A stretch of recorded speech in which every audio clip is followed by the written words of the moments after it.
Okay, guys, you already know what it is. Season 8 was a disaster. Your favorite show dropped the ball right before the finish line. I just want to break it down from my perspective. The reason why I love all these Game of Thrones rants is because everybody has their unique perspective, but in a way, we're all right. It wasn't handled properly. So, how do we want to start this thing out? First, let me just say I am not a sucker for a happy ending. However, it's how you arrive to that ending. That's what really matters. I'm on the same page as you guys. I truly believe season 8 of Game of Thrones, to me, it doesn't even exist. I feel like I invested 8 years, 8+ years in the show. Also, the books. Doesn't matter how you slice it. Season 8, especially the last 4 episodes, was just a bunch of bullshit. Okay, with that said, where the hell do we start? Where on earth do we start? Well, if I had to start somewhere, I would first criticize the pacing of season 8. The pacing was way too fast, especially when compared to the first several seasons. Plot developments, character arcs, all rushed and thrown out the window, all for the sake of finishing the Game of Thrones saga in 8 seasons as D&D intended. So if you guys are hardcore fans of the series or the books, you understand how important pace is, the backstory, things of that nature. It's critical in Game of Thrones. Again, this is why I always harken back to the first 4 seasons, even a little bit of season 5, because the pace in those early seasons were absolutely perfect. That's why they drew in such a large audience early on. Those early seasons allowed you to absorb the characters. It allowed you to see their decisions, their mistakes, their morality, their immorality. They let you see all the characters' emotions, and those emotions were spilled onto the screen, and then you absorbed those emotions, whether you loved or hated the character. And let me just say this. There's nothing wrong with your favorite Game of Thrones character getting killed, even if it's your favorite character that you have a major connection with. However, it's important that the show's directors and writers give that character's death some type of meaning. You have to provide foreshadowing. You have to connect that character to other characters. There needs to be a backstory. There needs to be repercussions for every decision made. You can't just go and say, let's just kill this character to kill him off. The cast is getting too big. Can't do that. You have to arrive at a character's death in a gradual fashion. For example, let's rewind all the way back to season 1. Remember how everybody felt when Ned Stark was beheaded? You know why everybody felt that death? During those first 9 episodes, the show allowed you to see all of Ned Stark's mistakes. It was a buildup. They allowed you to see his enemies plotting on him and outsmarting him. It allowed you to see how cunning Cersei and Littlefinger were. I will never forget the first time that Ned discovered that Joffrey was not the son of King Robert Baratheon, but the son of Cersei and Jaime, all because of the color of the hair. Remember how he went into the books and noticed that all the Baratheons had black hair, but Joffrey had the gold hair, and he kind of put 2 and 2 together? That was beautiful. And when he confronted Cersei about him knowing the true father of her child, he gave her a chance to leave King's Landing, and that was a mistake because it allowed Cersei to plan and take him out without him even realizing that this was going on. And we all know the fate of Ned Stark after he revealed that to Cersei. And you know why the Red Wedding was such a shock and hurt so many people? Again, it was all because of the pacing of the show and basically just following the books and keeping the pace. The pacing was right on the money. It showed you many of Robb Stark's mistakes. For example, how Robb ignored his mom, Catelyn Stark's warning not to cross Walder Frey. You gave him your word. Walder Frey is a dangerous man to cross. What about him trusting the Boltons? So on and so forth. I could go on and on, but the show allowed you to see what mistakes can do and the ramifications of every decision made. The beauty of Game of Thrones early on, it kind of made you piece together the puzzle yourself, but it still had that surprise element. Nobody expected Ned to die in that first season. Nobody expected the Red Wedding to kill off so many main characters in the 3rd season. All shock value. But then when you go back and rewatch the episodes, you go, damn, should have seen that coming. That was the beauty of early Game of Thrones. Every decision that a character made in those early seasons either came back to benefit them or came back to haunt them. You know, Catelyn let Jaime go. Theon, went haywire and went crazy, but then he had a redemption later on in the series. Jaime has a great redemption arc, one of the best character arcs I've ever seen until season 8. He went from tossing Bran out the window, banging his own sister to having his hand chopped off to building a relationship with Brienne over the course of several seasons. This is a redemption arc that was very well executed for the first few seasons. Now let's say for sake of argument that the show was at a breakneck pace early on and they just found a way to kill off Ned because it was in the books, and they just found a way to kill off main characters in the Red Wedding because it was in the books. We wouldn't respect the show. It wouldn't be such a shock value. It'd be like, whatever. That's how important pace is, especially with a story like Game of Thrones. It's that important because if you transition from A to B too quickly, then the fans are left scratching their heads and they're going to say, no, how come that happened? So this is why most Game of Thrones fans are just frustrated and pissed off at the ending. It's not because one of their favorite characters died. Not that. It's just how they arrived to the death.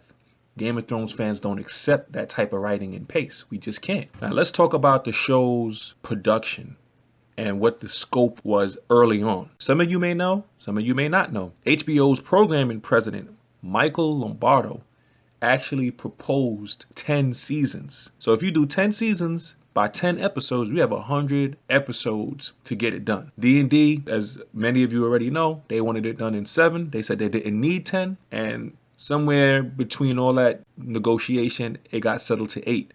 But then when you look at season 7 and 8, they were abbreviated seasons. So they kind of got the 70-ish episodes that they originally intended. Now the question is, if HBO was willing to give you 10 plus seasons worth of resources, a crazy budget, no show in history had a budget like Game of Thrones, especially the last few seasons. So they offered you 10 seasons minimum, an unlimited budget, told you they'll give you all the resources you need, and then you guys say no? Why not just hand your work off to someone else if you're distracted by the Star Wars project? Because we know that's what it's all about. For you guys that don't know, D&D just got hired by Disney to work on the next few Star Wars films. So obviously they have other projects on the table. But because they started this Game of Thrones project, maybe they don't want anybody else to put their hands on it. I don't know. That's all speculation. But for me, I think a lot of you guys agree that Star Wars on the table may have had a lot to do with them just wanting to end Game of Thrones already, quit while they were ahead. They got paid. They got the notoriety, the fame from it. We don't want to hand it to anybody else because then they're going to get the credit. Let's be real. That's what it really was. So while the show is now over after a 6th episode in the 8th season, it should have gone on for 10 seasons, 11 seasons, 12, maybe even 13. Check out what George R.R. Martin says in this clip. Why is it ending? I don't know. Ask David and Dan when they come through. We could have gone to 11, 12, 13 seasons, but I guess they wanted a life. Well, if you've read my novels, you know there was enough material for more seasons. They made certain cuts. 7 seasons was all they would go.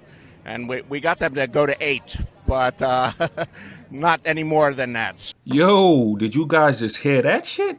Did the creator of Game of Thrones, his beloved books that he took years to write, did he actually say the show could have gone on for 11, 12, 13 seasons? And you guys cut it in 8? He allowed them to butcher his work all in the sake of a paycheck. Let's keep it real. You let somebody take your masterpiece and do what they want with it. And let me just say, I'm not one of those guys that wanted Game of Thrones to go on forever. It's not a soap opera. You got to close the story at some point, close the character arcs, and just make sure the show doesn't overstay its welcome. But I think every Game of Thrones fan feels there was so much story left to tell. 8 seasons was just not enough to close all the character arcs. But let's just say HBO followed George's vision of 13 seasons, full seasons. That's 130 episodes as opposed to 73. This would give the writers enough time to flesh out the plot line, close every character arc in classic Game of Thrones fashion, allow the fans to see the consequences of every decision being made. And if there's any writers listening to this video, you know how important pacing is to a show like this. I mean, pacing is important in any series for that matter. This is not a sitcom. This is not a comedy. This is not Modern Family, Big Bang Theory, where pacing is not as important. But Game of Thrones is not a sitcom. It's not comedy over here. It's a drama. Pacing is crucial. Season 8 just fucked up the pacing, especially those last 4 episodes. The pacing was it was shameful. we're going to continue to break down season 8 and why it was such a tragic event for all Game of Thrones fans. So when you realize that Game of Thrones was ended in 8 seasons, but the guy who actually created the books says it should have gone on for 11, 12, 13 seasons, it stings even more because it highlights the fact that the fans are right. I mean, whose word are you going to take for it? D&D or George R.R. Martin, the guy who wrote the books? I mean, I'm going with the guy who actually wrote the content, knows where the characters should have ended, how they should have arrived to their end. If he says 11, 12, 13 seasons, I'm going with him. So the showrunners had book material. They had all the resources they needed. HBO told them they could take as many seasons as they needed. And they still failed in the end.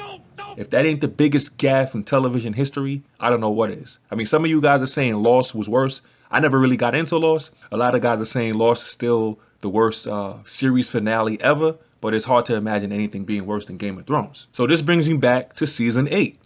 What the hell happened? Well, I hate to sound like a broken record. All the fans have already spoken. You guys see the petition out there with over 1 million signatures. But in short, season 8 was terrible because it was simply bad writing. I even heard fans out there blaming George for not finishing the books, because if he had finished the books, then the showrunners couldn't just create their own interpretation of the ending. And again, fans do have a point. He should have finished the books, but HBO wasn't willing to wait. What makes everything weird though is the fact that George says he's working on prequels. One is going to take place 100 years before Game of Thrones. One is going to take place 5,000 years before Game of Thrones. And my thing is, why are you working on prequels and you didn't even finish Game of Thrones yet? Finish Game of Thrones, then worry about the prequels. Because if you have an incomplete product, who's going to go back and watch the prequels after season 8 of Game of Thrones? A lot of people are saying they're not going to invest time in the prequels when they know how everything ended in the HBO show. Now, he did say he's going to finish up the books, but to me, it's backwards. You're supposed to finish your books first and then let HBO create their adaptation. So I agree with the fans there. So let's talk about season 8 some more. What the hell went wrong? Okay, I want to point out The Long Night, which focuses on the Night King and the White Walkers. You know what? Before I get into that, let me just say, ever since the first episode in the first season, the Night King, the White Walkers, was always the main threat, the antagonist of the series. It created fear, the unknowing. A lot of the people alive at that time didn't even believe White Walkers were real. I've been watching the show from the start, and I always felt like the Night King should have been the ultimate villain of the show. Not Cersei, not Daenerys. No, it should have been the Night King. It should have concluded with the Night King. That's my opinion. So when the show opened up with the threat of the White Walkers and Ned Stark beheading someone who deserted his men after seeing the White Walkers, all the buildup, all the preparation, all the characters joining forces, except for Cersei, all to defeat the Night King and his army. And then he dies in one episode. Are you fucking kidding me? The Long Night, first of all, it was too dark. And I hate when the directors saying it's your TV and fix your settings.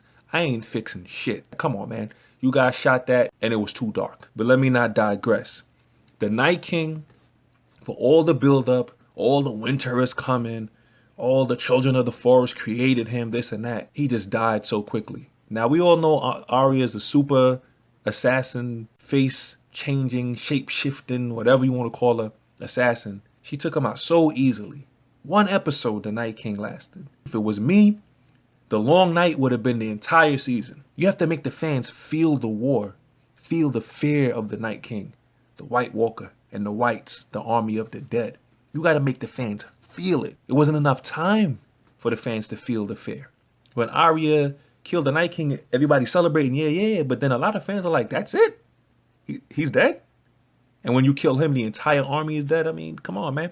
And if Bran could see all of this, why even make all those people die first? To set Arya up to kill him. Why lose the Dothraki army? Why lose half the Unsullied army? If Bran knows the future and knows how it's going to end up, why not just set everything up so Arya can kill him? The Night King, we barely scraped the surface of his story. This is why the Night King should have had an entire season, or at least a few episodes, not one fucking episode. It's not enough, especially when the whole shows the buildup of the threat of the Night King.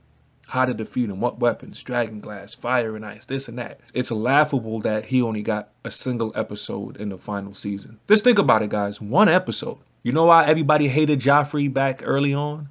Because Joffrey was being the dick episode after episode. Sir Ilyn, bring me his head. You know why Theon was an asshole? Because they gave him a chance to be an asshole episode after episode. But the Night King, he made cameos in previous seasons, previous episodes, but this was supposed to be his showing. Season 8 was supposed to be the Night King's showing.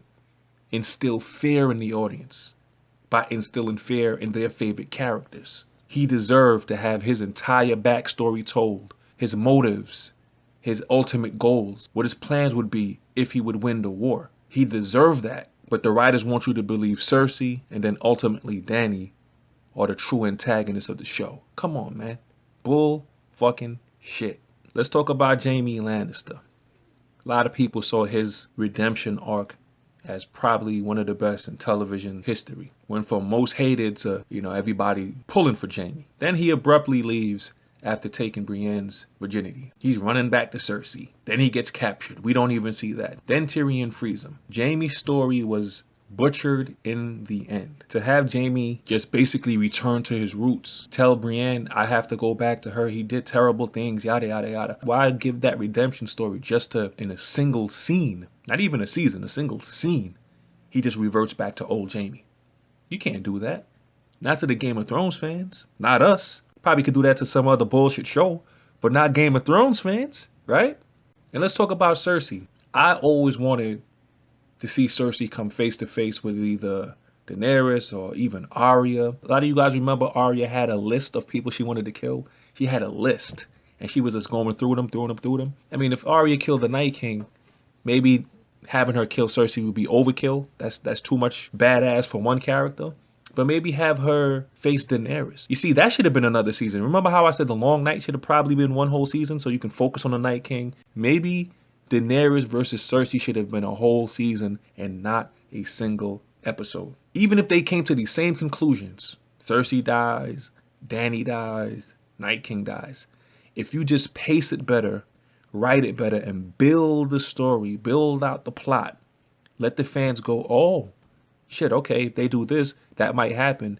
Have your surprise elements in there like you always did. Nobody would complain. It's just that it happened so quick. You got Cersei running around crying in the end, looking like a coward, looking all scared. She was supposed to be some badass, and then she looks like a little sniveling coward at the end. That's not Cersei. That's not the Cersei that the show built up for 8 seasons. She's running around, oh my god, what the hell? Who the hell writes this shit? Come on, man. It's bullshit. Even after all the crazy shit she did. Killed Missandei. She ordered Ned Stark's death, or basically orchestrated it. She took out Marjorie and blew up the Sept. She left Valyria and her daughter to die. I mean, that's the Cersei everybody knows. That's the Cersei that has been building for season after season. So they took Jaime, they took his redemption arc, his story, his character, and they undid all that shit by having him run back in the end. And Cersei, they built her up as some supervillain, some evil person that had plan after plan and was conniving, as cunning, and as sly as they come. Go out by crying in the arms of her brother. 2 of the biggest characters on the show, they get killed by rubble. Come on, man. Because we don't want this to happen again. We don't want our favorite show to just crash and burn like this, especially when you invested year after year of your life just to watch this. So the writers can't just say, oh, this is how we end it, take it or leave it. No, we will not. You're going to feel the anger and the frustration from us fans. What other characters did they butcher? Let's talk about Daenerys, right? I heard the showrunners saying we should have seen it coming, that Daenerys was doing evil things all along. And basically, they saying her transformation to the Mad Queen was justified, whatever, right? Again, her becoming the Mad Queen, that's not my complaint. It's how she went from trying to save everyone in the Long Night, basically using her 2 remaining dragons, her entire army.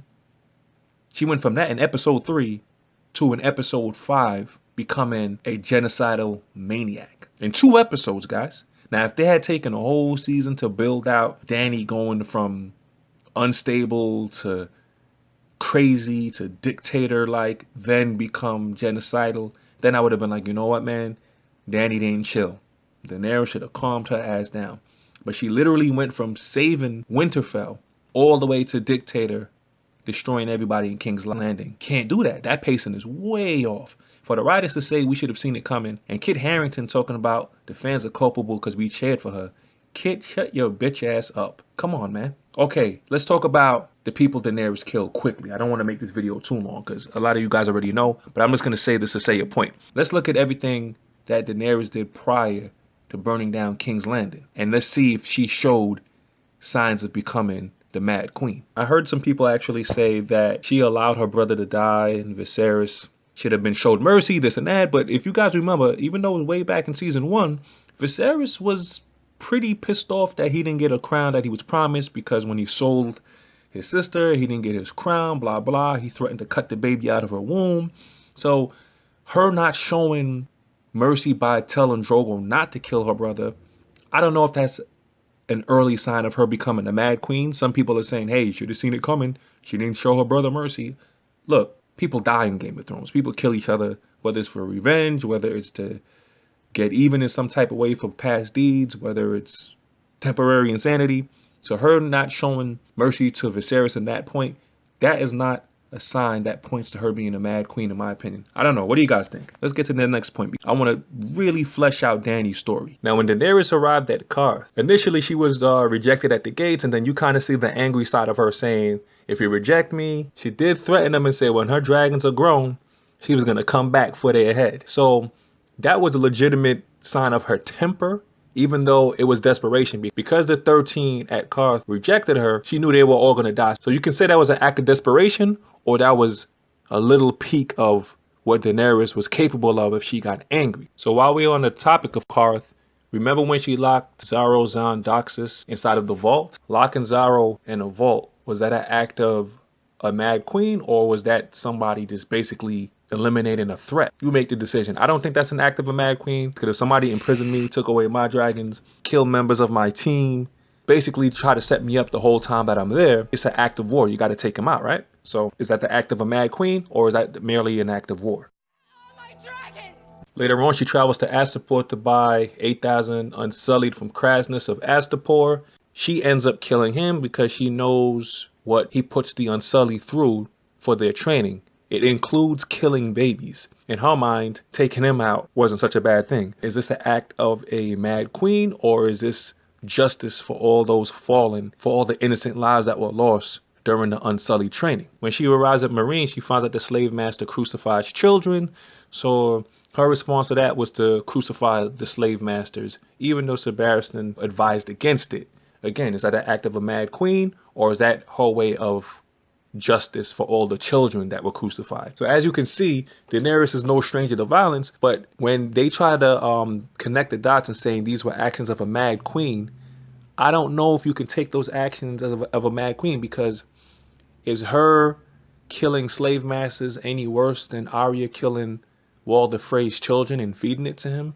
Is her actions of killing men who kill children any worse than Ned Stark beheading a deserter? For every act of violence Daenerys has committed over the seasons, she has shown bits of mercy. You know, when she found out that Ser Jorah was secretly spying on her, she showed him mercy. There's a lot of times where she saw her dragons as actually dangerous to the common people. She chose to lock them away as opposed to just have them flying around killing and eating people at will. She even risked her life to save Jon from the Night King and the White Walkers.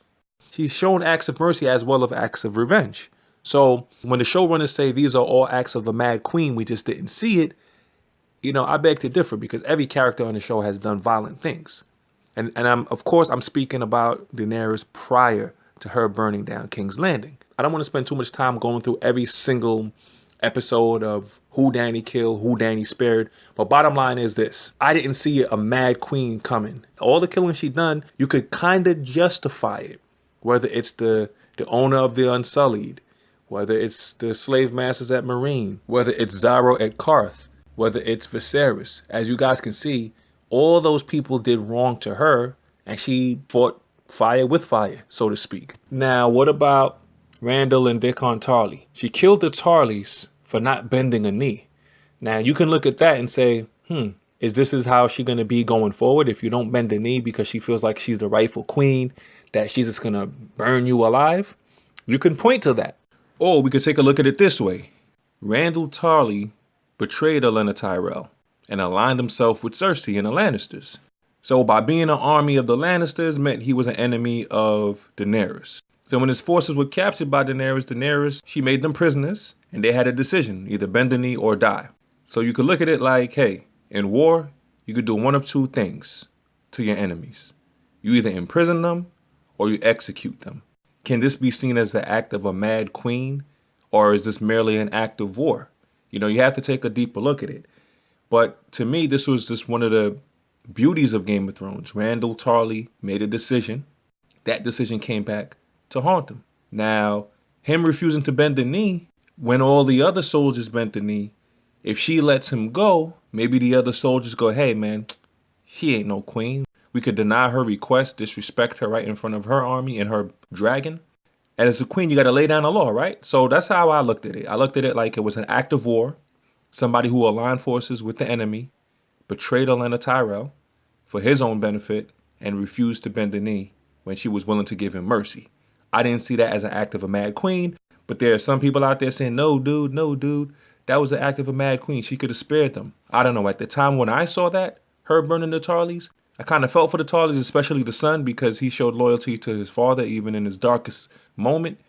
But I didn't see it as a merciless act. It was like one of those things where a decision had to be made. Her hand was forced.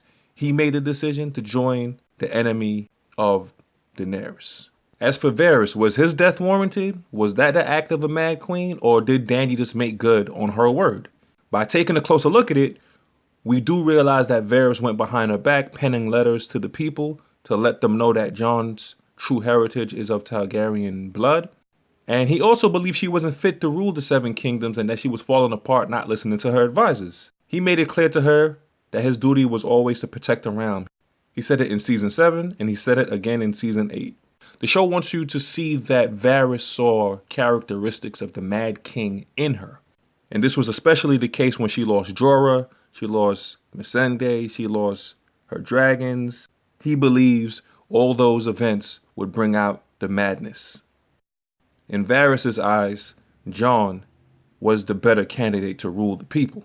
Whether or not Varys was right or wrong, this was seen as betrayal, and she always said that she would burn him alive if he betrayed her. So there's two sides.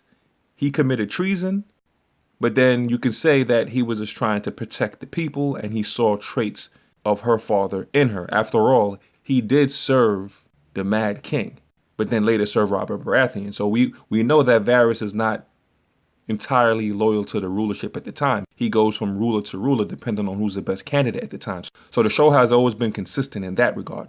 So let's take a quote from Daenerys in season 7. Swear this to me, Varys. If you ever think I'm failing the people, you won't conspire behind my back. You'll look me in the eye as you have done today, and you will let me know how I'm failing them. At which point Varys replies by saying, I swear it, my queen. And of course her response to this is, And I swear this, if you ever betray me, I'll burn you alive. Now bear in mind, this is season 7, so this was something that was always in the cards. So let's now go to season 8. Right before Dany decides to destroy King's Landing, her advisors try to warn her that this is exactly what Cersei wants, killing the innocent people in King's Landing just to get to her. With that said, Varys follows up on his promise that he made in season 7 to look her in the eye and tell her if she's making a mistake. He tells her going to King's Landing and destroying it is a big mistake. This is a mistake. She ignores his advice, and of course, Tyrion later on tells Dany that Varys has betrayed her. And we all know Varys' fate. This is why Varys' death to me is not too much of a shock, because many rulers in the past, and he'll jump from ship to ship if he saw that the ruler was failing the people. So that was always consistent. So Varys' death to me wasn't necessarily something out the blue. It almost had to happen because he made a decision to betray her. In a way, he had his points, and in a way, Dany had her points. And I believe that her execution of Varys is her reply to treason. And in many of the kingdoms, the reward for treason is death. And Daenerys made good on her promise to burn him if he betrayed her. And again, it's not Varys' death that got me mad. It's Daenerys' decision to burn down King's Landing, happening so quickly after the long night. I just feel like it's just a big flip from risking her forces and everything like that to just becoming a genocidal maniac. I feel like that transition was too quick. Again, a character dying in Game of Thrones is nothing new. You guys know it. I mean, from the very first season all the way to the last season, there's no, oh my God, how can that character die? It's just a sudden change in the character is not welcomed on the show. I mean, Daenerys' story has always been the merciful queen. This is why I say season 8 should have given Daenerys more time to go into Mad Queen mode.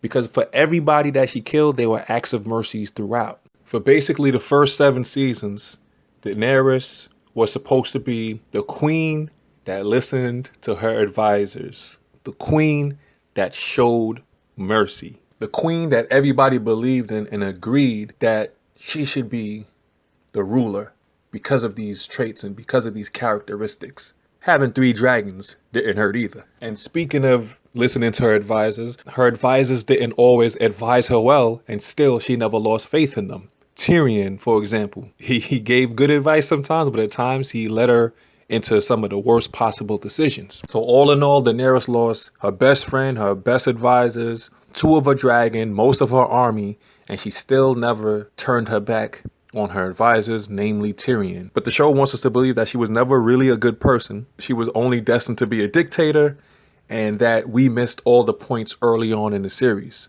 I think every Game of Thrones fan could tell you that they got the impression that she was a good ruler with compassion, even though she had a mean streak, just like every other ruler that ever existed before or after her. Again, if they wanted her to become the Mad Queen, why not just take a season to make her go into crazy mode? You understand? A season is all it would have taken. Because even with all the good she's done, even with all the execution she's done, even if you want to spin her not showing mercy to one person or another this way or that way, depending on how you look at it, with a season transforming her to the Mad Queen, then fans would have been like, you know what? I can't argue.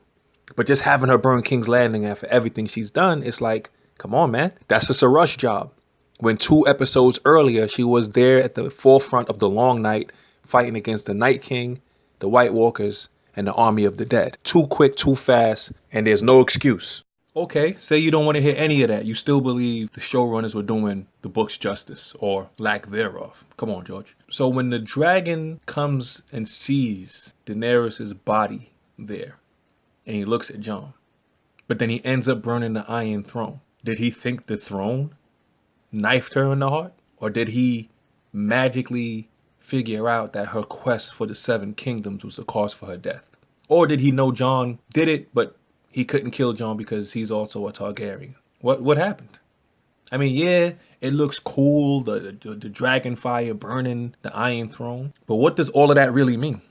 You have to clarify that for the fans. Game of Thrones fans is not into all of this sloppy writing. I would almost rather that the dragon just take out Jon. Even though he's impervious to fire, he ain't impervious to a bite. He ain't impervious to teeth. The dragon could have just ripped them apart.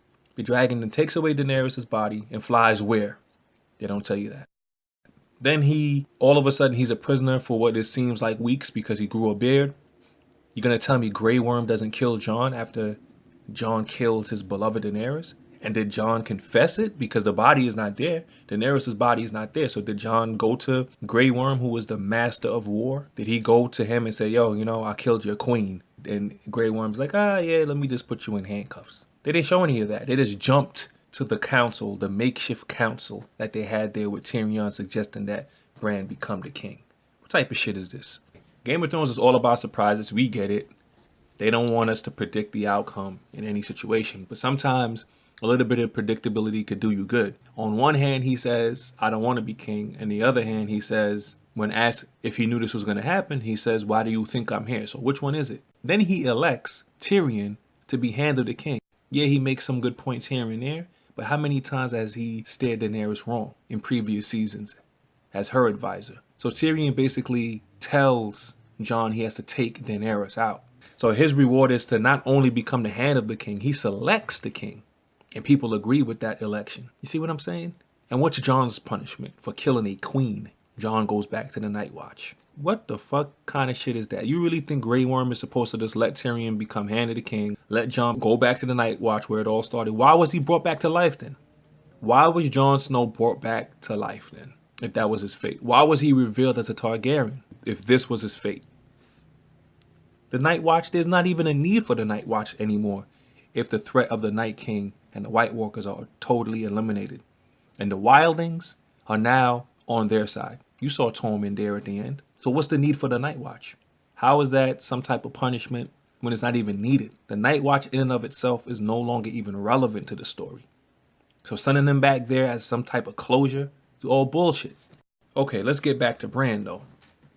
Bran is king. They chose Bran. Okay, Game of Thrones is all about being unpredictable, shot value, all that good stuff. But when it makes absolutely no sense, it makes absolutely no sense. He's the ruler of the 6 kingdoms, not 7, because Sansa chose to be independent with the North and she becomes queen of the North. So basically this is a big victory party for the Starks. You know, Arya goes off to explore the world beyond Westeros. Explore the world. What's out there? What's going on, man? Bran the ruler, a cripple who can't have kids. Now the question remains is, did Bran know all of this was going to happen? How powerful is the three-eyed raven? The show didn't really get fully in depth on this. He explains why the Night King wants to take him out. He's basically the world's memory. When King's Landing was being burned to the ground, did he know this was going to happen? Did he know that would ultimately lead him to being king? The show did not explain this. And there's even a theory out there that suggests that Bran is actually the Night King. I'll have to make a separate video on that. Getting back to Tyrion, it probably would have made more sense to keep Jon Snow dead and have Tyrion kill Daenerys. Like, say they kept everything the same. Tyrion killing her probably would have made more sense, because after discovering Cersei and Jaime under the rubble, you could see how emotional he was, especially after losing Jaime, because they developed a relationship. It probably would have been a little bit better even having Tyrion kill Dany, even though that still would have been fucked up. At least you could see there was an emotional response there. And he is a Lannister after all. And you know that the Lannisters and the Targaryens have a history. Jaime killed the Mad King. Tyrion kills the Mad Queen. It makes a lot more sense than having Jon, who resurrected like Jesus Christ a couple seasons ago, plunge a knife into Daenerys' heart. While we're on the topic of, you know, taking out Daenerys, why was Daenerys walking around the ruins of King's Landing with no protection whatsoever? You mean to tell me the queen has no protection? No guards? Remember when Jon went to visit Tyrion when he was held captive? The Unsullied forced Jon to give up his weapons before he even stepped foot in to see Tyrion. So Tyrion, somebody being held prisoner, has more protection from the Unsullied than the queen? What kind of fucked up shit is that? They really think that the fans wouldn't catch this? Daenerys is just walking around, touching the Iron Throne. Nobody in sight, nothing. Nobody hears anything. Jon walks in, has a sword and a dagger on him. And he just walks up to the queen. Come on, man. Who the hell writes that type of shit? Stop rushing. If you can't finish your work in the allotted time properly, you hand the series over to competent writers that will be more than happy to finish the story properly. Or maybe we're just all nitpicking. Maybe the vision that Daenerys had at the House of the Undying, where she walked, touched the throne but never sat in it, and then saw Khal Drogo, maybe dying next to the throne was her true fate. Even if you want to call it foreshadowing, even if the vision at the House of Undying is 100% accurate, which we now know it is, I feel like the fans are more angry at the fact that it was just a quick turnaround. Now, there's some of you out there saying, no, there's signs that she was the Mad Queen. We went over that earlier in the video. Her executing people, this is just acts of war for the most part. Her character focused on compassion and showing mercy. If you guys are joining in late, watch the earlier parts of my video. So there's two audiences. Some people say she showed sign of the Mad Queen from the very first season. Some of you guys saying she turned the corner a little too quickly. There should have been more development, a more gradual turn into the Mad Queen. But no matter how you slice it, the vision that she had at the House of Undying and then what happened in the last episode basically coincide. And that's the writer's way of saying this was her fate from the very start. Okay, so with the last portion of this video, I just want to go over some things from season 8 and give you guys my feelings on it. I figured it's best just to do a final run through. So during a long night, Tyrion brings the women and children to the crypt. I honestly burst out laughing when I saw this. So you're fighting the Night King who can raise the dead, and you go to a place where there's nothing but dead people? I think everyone is in agreement that this was one of the dumbest decisions ever made by a main character. Either Tyrion lost brain cells drinking so much, or the writers totally missed this, which is inexcusable. What about Rhaegal's death? Now, episode 4, with just a few of Euron's ships, Rhaegal is killed by these super scorpions. But when Dany attacked Euron's fleet and the Golden Company in episode 5, not a single scorpion could come close to hitting Drogon. So Rhaegal, who's flying hundreds if not thousands of feet in the sky, is hit with pinpoint accuracy from fast reloading scorpions.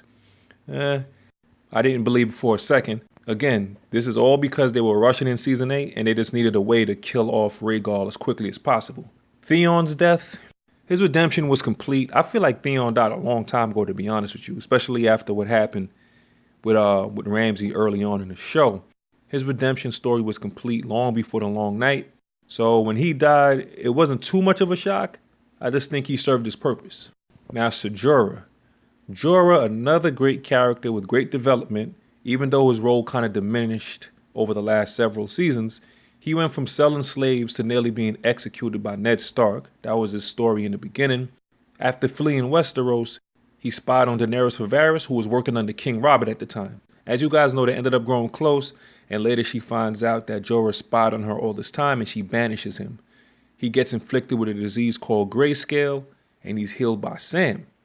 Then he later reunites with Dany and pledges his loyalty. So he always loved her, and he died protecting her in battle. So with that said, even though I was sad to see Jorah go, his story was pretty much complete. There was nowhere else to go with Jorah. Now, the Hound versus the Mountain. These are two more characters that came full circle. The Hound had a good redemption story himself and grew close with Arya over the years. The Mountain, he was always evil, but then he got even worse after becoming a zombie. So the Hound and the Mountain ending their battle in fire was okay with me, I guess.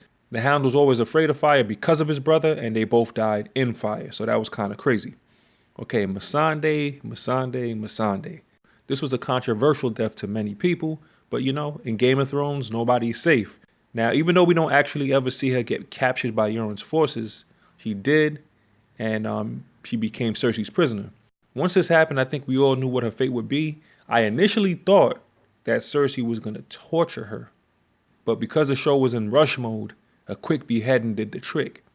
I felt, pretty bad for Grey Worm, as he never got a chance to go to North and be with her like they planned. Not to mention, Missandei's death was devastating for Dany as well.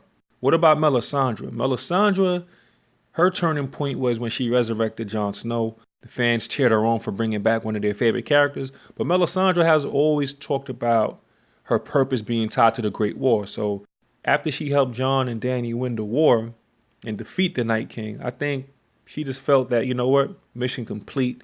She welcomed her death. After all, she's over 400 years old.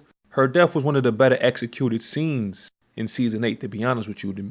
The way she took off her amulet, the way she walked into the open field, the way she just withered away at the end, the music, everything was pretty much spot on. So Melisandre's death, that was well executed. I give him that. So what about Ghost? Now, fans were pretty mad. This is crazy. Now you know people love their dogs. Now, fans were pretty mad when Jon decided to leave Winterfell and give Ghost away without as much as a farewell to his loyal direwolf. Now, it seems like the writers realized how bad of a mistake they made, and they have Jon and Ghost reunite in the final episode when Jon returns to the Night's Watch. Now, as I mentioned earlier in the video, Jaime is captured by Daenerys' forces, and Tyrion finds him, frees him, and urges him to go to the city while he still can. He tells him to find Cersei and escape with her. He even gives him an escape route and tells him to go beneath the Red Keep. He tells Jaime once he gets to King's Landing to sound the bells and open the gates. This would signal that they surrendered. So Tyrion basically betrayed his queen to save the people. Tyrion ends up betraying Dany for his family. I guess Dany should have thought twice about making a Lannister her hand. Now, as for the bells, Jaime did fulfill his promise and he rang the bells, but this didn't stop Dany from destroying the city anyway. So, while we're on the topic of bells, Tyrion, and Jaime, how did Dany know Jaime was freed by Tyrion? Because the writers were rushing to the end, we didn't know how she found out. I didn't catch that. Maybe you guys in the comments could let me know. How did she find out that Tyrion was the one that freed Jaime? Now, moving on to Braun. What's crazy about Braun's character is that he's like a everyman for himself, backstabber type of guy, and he's still around. So he threatens to kill Tyrion and Jaime in one episode, courtesy of Cersei offering him River Run. Then a couple episodes later, he becomes a member of the Small Council. So let me get this right. These are his titles: Sir Bronn of the Blackwater, Lord of Highgarden, Lord Paramount of the Reach, and the Master of Coin. So one of the lesser characters who doesn't give a shit ends up with all these titles. Cannot make this shit up. Now, what about Sam? Sam becomes Grand Maester, and a lot of fans don't agree with that position. They don't believe he earned it. Not only that, Gilly's pregnant, so right there he betrayed his oath. They just wanted to give him a happy ending because I remember Sam cleaning piss and shit not too long ago. Now, what about Brienne? Another fan favorite, Brienne. She becomes a knight, which is well earned. She loses her virginity, and Jaime leaves shortly after that. So that kind of sucked, you know, to see Brienne crying like that when Jaime just callously left her in the middle of the night. In the Book of Brothers, we see her writing positively about Jaime and made sure his story had a positive end. He died protecting his queen. So even though Jaime admitted to being pretty much of an asshole, you could see that she still had feelings for him, even though he just left her, even though he admitted that he was a bad person. She still put a positive spin on it. I don't know if I would have even added that into the story, but you know. And of course, my favorite character from the show, Arya Stark, she wants to explore west of Westeros, and I wouldn't be too shocked if they make a spinoff with Arya's character, even though they shot down these rumors. I wouldn't be too surprised to see this in the future. Sansa becomes Queen of the North. Again, it's the Stark Fest. I mean, the Starks got it bad. The first few seasons, the Red Wedding, the beheading of Ned, I knew that the Starks were going to somehow come out on top when the series finally ended, so it's not too much of a shock.